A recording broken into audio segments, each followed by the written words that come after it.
ഇപ്പോൾ വരുന്ന വളരെ പ്രധാനപ്പെട്ട ഒരു വാർത്തയിലേക്കാണ് നമ്മൾ പോകുന്നത്. സൗമ്യ കൊലക്കേസ് പ്രതി ഗോവിന്ദച്ചാമി ജയിൽ ചാടി. കണ്ണൂർ സെൻട്രൽ ജയിലിൽ നിന്നാണ് ചാടിയത്.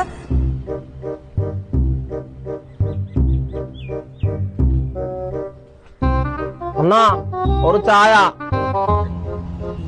എവിടെ കണ്ടല്ലോ. ചായയുടെ കളറൊക്കെ മാറിയ അണ്ണാ ചായക്ക് എത്ര? 10 രൂപ. 10? ഞാനിവിടുന്ന് പോകുമ്പളേ 6 രൂപ ഉണ്ടായിരുന്നല്ലോ. എങ്ങനെ വില കൂട്ടണെന്തിനാ? സാധനങ്ങളൊക്കെ വില കൂടുതലല്ലേ. എന്നിട്ട് നമ്മൾ വേറെ കാര്യം ഉണ്ട് കേട്ടാ. നമ്മളെ കേരളത്തിൽ റോഡില്ല, ഒരു മാറ്റമില്ല. Okay okay.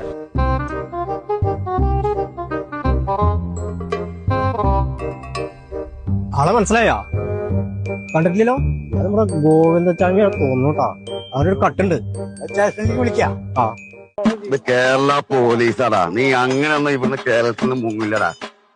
നിന്നെ പിടിക്കില്ല എന്ന് വിചാരിച്ചോ? നീ എന്തിനാണോ ജയിലിൽ ചാടിയത്? അന്നാ ഇന്ന് മലയാള ആക്ടറുടെ പകുതി മാസത്തിലെ തമിഴ് പടം ഇറങ്ങിയിട്ടുണ്ട്. അത് കണ്ടിട്ടുണ്ട്. നൈറ്റ് ഞാൻ പോവണ്ണ പ്ലേസ് അണ്ണാ.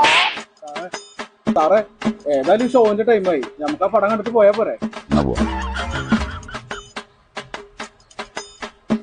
അണ്ണാ ഒരു മിനിറ്റ് അണ്ണാ, എനിക്കൊരു കൈയുള്ള അണ്ണാ. എന്തിനാടാ? വിട അണ്ണാ.